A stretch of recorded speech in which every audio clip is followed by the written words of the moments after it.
Bonjour les radieux et les radieuses, bienvenue à mes capsules Wi-Fi Café et Ambition. Mon nom c'est Josiane et aujourd'hui on va parler d'embrasser sa bizarrerie. En fait, le sujet m'a été inspiré par une chaîne YouTube que j'adore suivre, qui est Marketing Mania, où est-ce qu'il va donner des trucs sur le marketing, la persuasion, l'entrepreneuriat et plus, mais toujours d'un point de vue très marketing. C'est vraiment un bijou de chaîne, je vous invite à aller la suivre, mais n'oubliez pas de vous abonner aussi à la mienne.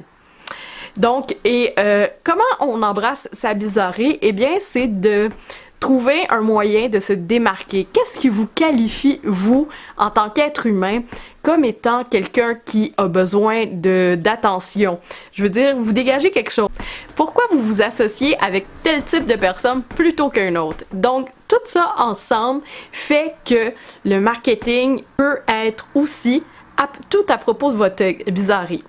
Comme je l'ai déjà vu à plusieurs reprises, Gary Vaynerchuk, lui, il embrasse vraiment sa bizarrerie. Il est pas autiste, mais il est très dans sa bulle, très dans son personnage, très, tu sais, introverti. Mais votre introverti, vous pouvez être introverti puis avoir du succès, c'est de la façon que vous apportez votre défi au quotidien et sortir de ce défi-là qui va faire peut-être que ça va être maladroit, que ça sera pas parfait, mais que c'est qu'est-ce qui va vous rendre attachant. Dans ce livre qui est derrière, Normal Get You Nowhere, justement, être normal, ça mène nulle part. Puis c'est un excellent livre qui dit justement, qui raconte l'histoire de Kelly Curtron puis comment qu'elle s'est démarquée dans le monde de la mode. On s'entend, le monde de la mode, généralement, c'est des petits moutons en rang qui suivent. Mais vous voulez être le mouton noir. Et vous voulez être le mouton noir, justement, en marketing, vous démarquer. Donc, démarquez-vous, et même si ça choque des gens, parce que vous avez lâché un sacre, ou encore que vous avez fait quelque chose qui va un petit peu à l'encontre du courant, ben, parlez-en bien, parlez-en mal, on va finalement parler de vous.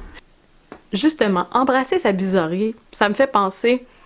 Avez-vous déjà vu quelqu'un avoir beaucoup de succès massivement, avoir l'air de la personne du foyer américain, nord-américain, donc Canada, États-Unis, typique, donc c'est-à-dire quelqu'un que vous croisiez sur la rue. Non, généralement, c'est des gens marginaux dans la façon qu'ils se comportent, pas nécessairement dans la façon qu'ils s'habillent, quoique on en connaît beaucoup des marginaux que dans la façon qu'ils s'habillent, qui gesticulent dans leur forme artistique. Si on pense au band metal, au band rock, des trucs comme ça, ils se sont démarqués. Pourquoi?